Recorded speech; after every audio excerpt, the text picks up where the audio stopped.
Hola, qué gusto verte. Bienvenido, bienvenido. Adelante, por favor, tomen asiento. ¿Qué tal? ¿Qué tal? Qué gusto verte. Por favor, tomen asiento. Mira, qué gran proyecto, ¿eh? Es para iniciar de lleno. Aprecio mucho su tiempo de poder estar aquí con nosotros. Me encantaría conocer un poco más sobre de qué va la historia, cómo inicia, cuáles son estos fundamentos, de dónde surge la inspiración y así poder trasladar eso a imagen. Si me permiten, tomo nota, necesito tomar apuntes de esto. Surge realmente pues como una idea, entre los dos surgió la idea de llevar una producción audiovisual. Al principio no teníamos desde luego claro de qué se iba a tratar, para dónde iba a ir, qué personajes iba a tener o en qué cultura o en qué esencia basarse. Y después de varios tropiezos sí nos dimos cuenta que teníamos que enfocarnos en la cultura maya. Que la cultura maya tenía mucho potencial para poder tener una historia interesante. Tiene muchísimas cosas, pues, toda una cosmogonía, costumbres, tradiciones, estética. Eso daba pie para muchas cosas. Y también nos dimos cuenta que como tal no hay una buena producción en la región que hable a profundidad acerca de la cultura maya. Hay documentales y demás, pero como tal una serie con trama, personajes, capítulos, no hay. Nosotros queremos hacer eso. Ok. Y esta historia entonces que habla de la cultura maya, ¿qué es lo que nos cuenta? Pues hacemos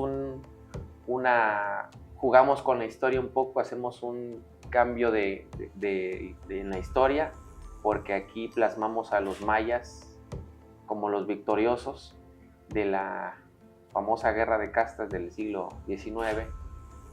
Entonces aquí, a partir de eso, hacemos un cambio completamente diferente en el resultado de la historia.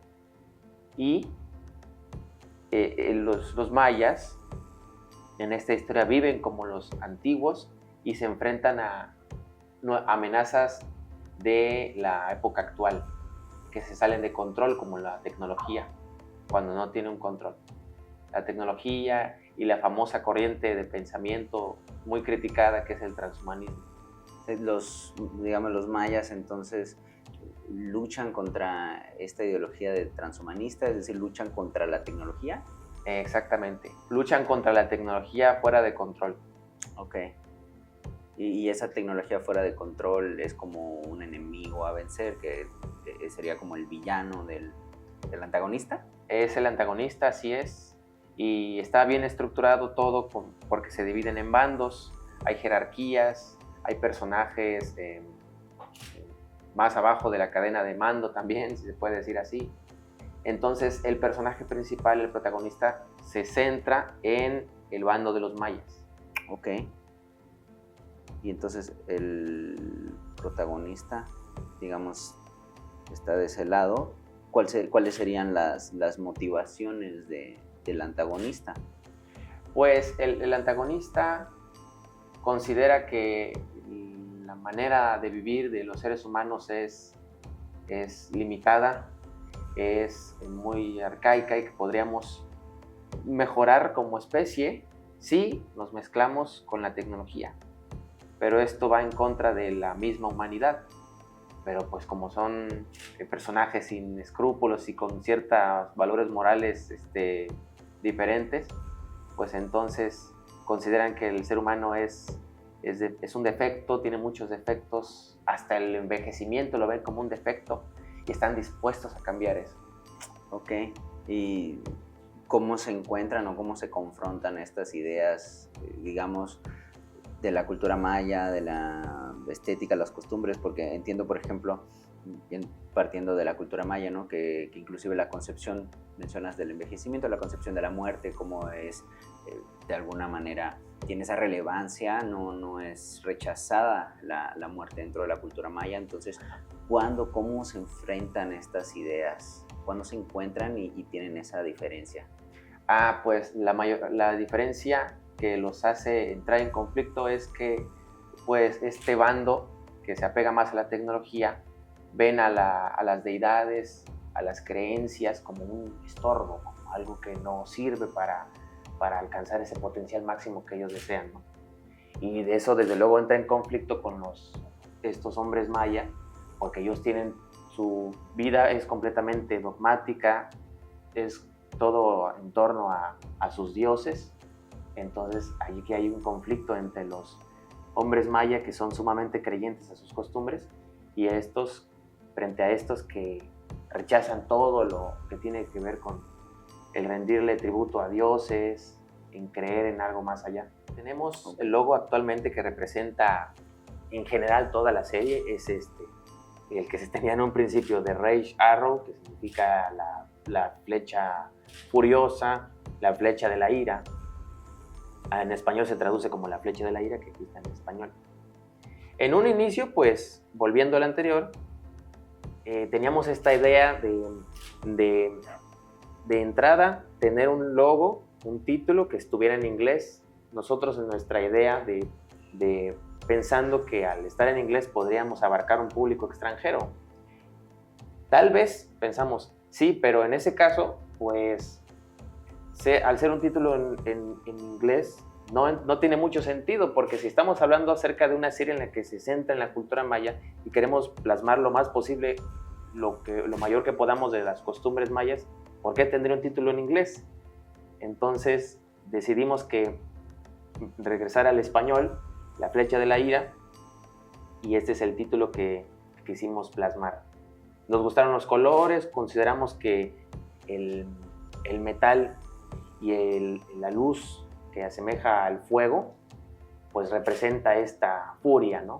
Del personaje, de la trama, de los cambios del personaje principal, de la evolución.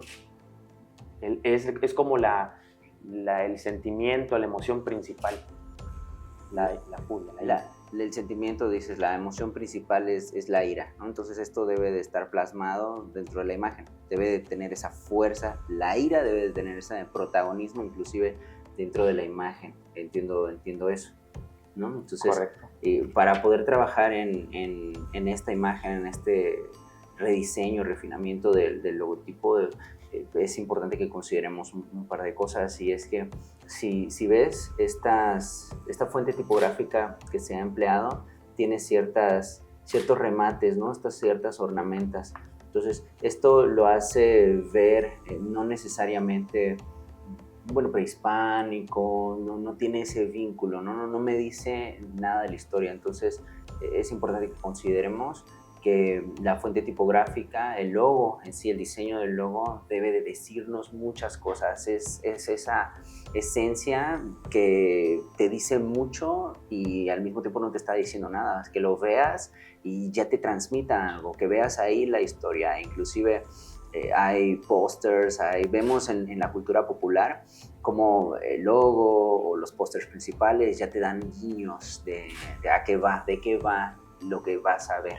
Si es espectáculo audiovisual, entonces sí sería importante replantearnos una organización diferente, ¿no? Porque aquí el protagonismo lo tiene la flecha, pero mencionas que el protagonismo es la ira. Entonces sería importante replantear la jerarquía visual de las fuentes tipográficas, de las palabras, y darle esa estructura.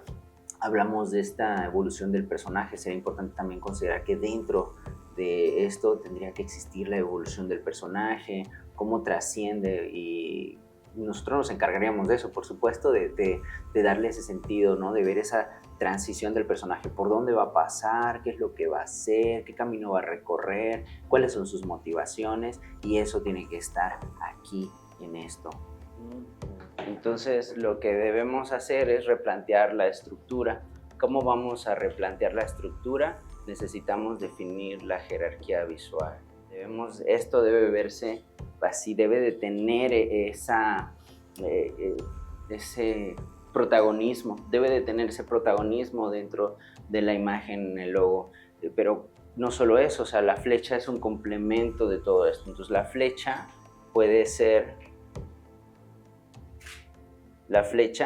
no debe de perder protagonismo. Entonces, ¿cómo podemos hacer esto? Definitivamente tiene que ser una fuente tipográfica mucho más pequeña, pero puede complementarse.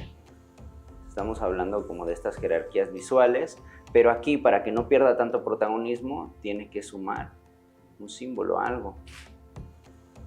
Tiene que existir algo que le dé ese sentido a la flecha. Entonces, para que así, entonces tienes esto que es fuente tipográfica, con el protagonismo, con la jerarquía visual a tope, esto que es complementario, y esto que es un conector de la ira. O sea, no es que no sea importante, pero es un mero conector que en español lo necesitamos, ¿sí?